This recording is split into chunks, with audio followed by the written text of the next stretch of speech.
Hi Barn family. Just felt I needed to tell the story of why I resigned from the Metacircle. Um, I haven't sort of told this story up until now, partly because I've still been digesting it and processing it. Partly I didn't want to be lobbing bombs from the sidelines or creating a disruptive influence. And just sort of figuring out the best way to move with it all. So I guess I do want to make a couple of things clear. First is that I fully believe in the project still. I think BEV's an amazing project.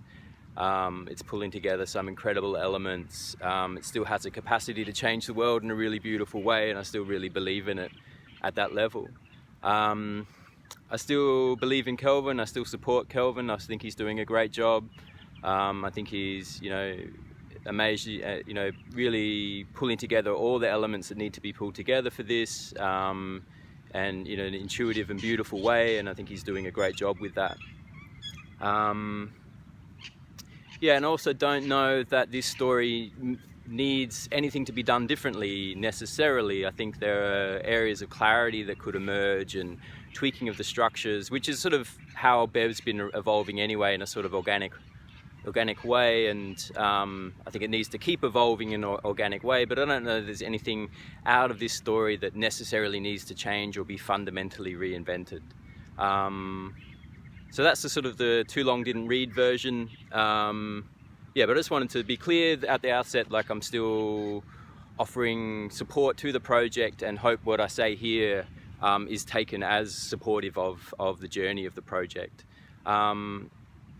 And I guess why I'm choosing to talk now is like realizing that in that silence there are sort of rumors that are emerging, things which aren't fully accurate, and some people are experiencing that in a heavy way, and that silence is causing that heaviness. So I feel like I have a duty of care almost to lay it out for everyone.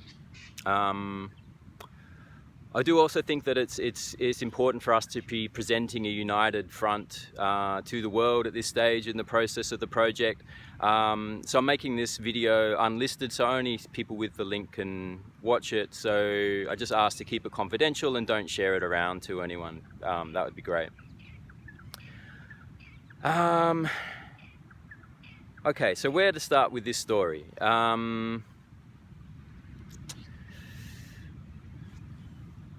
Hopefully, my battery's running low. Hopefully it lasts. Okay, where to start? So I think the Metacircle was functioning really well. It was humming really. It had a nice vibe. We were kicking a lot of goals. It felt like getting things done, professional yet relaxed.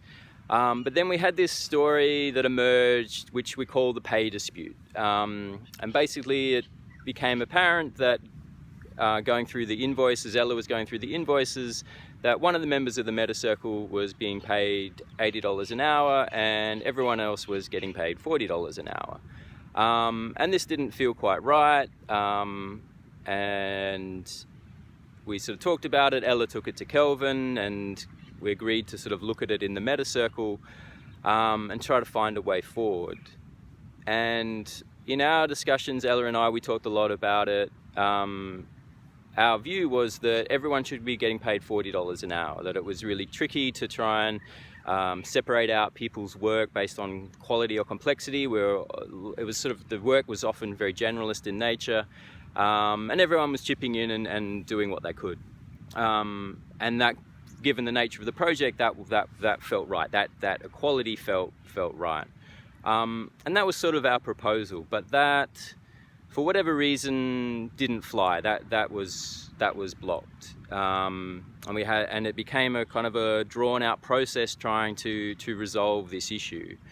And then Erin got involved because we weren't working it out, and it was starting to get kind of tense. So Erin came in to facilitate a couple of meetings with the Metacircle, and part of that process, one of the things that emerged is that up until then we'd been sort of operating as a sort of a unit, almost like in a startup concept.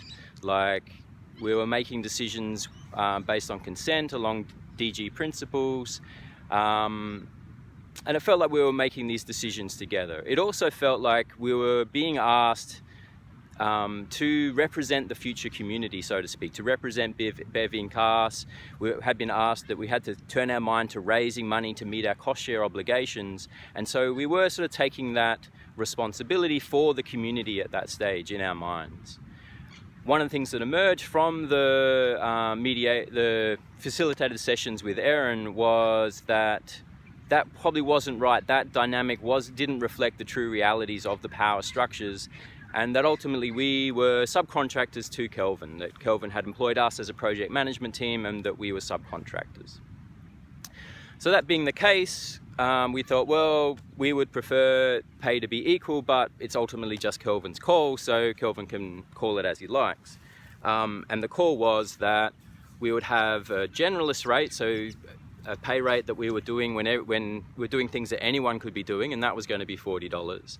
And that we would also have a specialist rate, so a rate of pay that we would charge when we were doing areas that were in our speciality, and that was to be negotiated with Kelvin.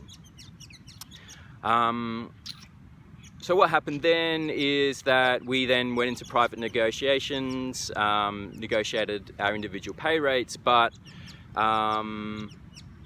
the negotiation for Ella's pay rate got caught up, and Ella's position was, and her offer to Kelvin was like, well, if this person's getting paid $80 an hour, then I feel like that should be my rate for speciality pay as well. And I would fully endorse that. That may sound like a lot of money, but I feel like there's an equivalence there, given what I thought the other person was bringing to the project and the skills and the complexity of the work, and that everything Ella brought, both in her skills and with her reputation as a strong community member, community process person, that was totally justified. That's my personal opinion, but I thought it was totally reasonable. So that was Ella's opening offer. Kelvin refused that, and then I think Ella was like, well, give me an alternative rate. And then it got kind of awkward, and then Kelvin sent an email to the MetaCircle announcing that, or asking Ella to stop working effective immediately, and copied the rest of the MetaCircle in. That was at 7 o'clock one morning. I called my father, who's a bit of a mentor, had a bit of a chat, and at around 11 o'clock I replied to that email announcing that I was resigning from the MetaCircle as well. I didn't say that it was explicitly because of that decision, but I felt it was obvious given I was replying to the email on the same day. I didn't feel I need to make a song and dance about it. But yeah, to be clear, I resigned because I didn't feel like it was a good decision, and it left me in an untenable position. Like to tacitly be supporting that decision and that process, which I felt weren't great. And also had a duty of care to my friend, who I felt had been treated unfairly in that situation. And so I resigned from the MetaCircle, and that's where we stand. So that's the bare bones of the facts. As I see it, this is sort of one man's view of things and my experience, but that's the reason why I've left the project. I'm skipping over a lot of details. This was a long process. It took a couple of months, and there's a lot of to and froing, a lot of things getting around. I'm not sure how great the communication was towards the end, how well things were being understood, but that's where we ended up. Yeah, so I think it's unfortunate. I think it's regrettable that it came to that. I stand by the decision I made. I don't think firing Ella was the right thing to do. But I still have love for the project. I still think Kelvin's doing a good job, and I think there were certain areas of clarity that emerged which were good around this relationship between the MetaCircle and existing not as a sort of a unit, as a team, but as a project management circle of subcontractors. That was great clarity. I felt like that gave us something to work with. There were other elements of clarity that were starting to emerge, so I feel like the process was cut short a bit. But these are all things where we're breaking the paradigm on a lot of different fronts. So there's lots of tricky stuff. And I know that, you know, everyone involved, when you're inside the project, you see how many huge decisions have to be made every day, how many massive issues, massive fires need to get put out. We're not going to nail all of them 100% perfect in a way that's going to keep everybody happy. Yeah, so I feel a sadness around what happened. I feel, what, you know, would have been nice if it had been different, but it's what it is. The project is evolving and moving forward, and needs to be moving forward. So yeah, but I just wanted to put that story out, just to let people know, and just so everyone understands and can sort of kind of look at this with a bit of clarity.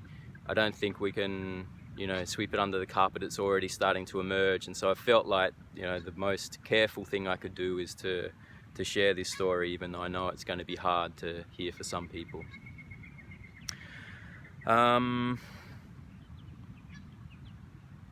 Yeah, I might leave it at that. There's probably elements that I'm missing, but it's a long video already.